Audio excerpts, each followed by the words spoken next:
Hi this is MS Vasu. Good morning Kedarnath. Night tent campaign చేసినాం ఇక్కడ. For 1 day staying 1000 rupees. 1000 rupees కంటే ఎక్కువనే happiness పొందినాం అనమాట. Wow wow wow. చుట్టూ తెల్లని మంచు కొండల మధ్య స్టే చేయడం చాలా మస్తు అనిపించింది. అసలు అమేజింగ్ ఎక్స్పీరియన్స్.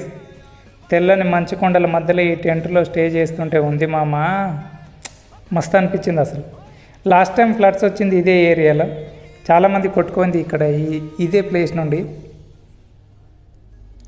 ఉంటామా పోతామనే భయం కన్నా ఈ ప్లేస్ను విజిట్ చేసినాం సాలరాబై. ఈ జన్మకి ఇంకేం కావాలనిపించింది అసలు. చాలా ప్రసిద్ధిగాంచిన ఈ ప్లేస్ను విజిట్ చేయడం చాలా సంతోషంగా ఉంది. కేదార్నాథ్ ఇష్టమైన వాళ్ళు please like and subscribe my YouTube channel. Thank you for watching my video.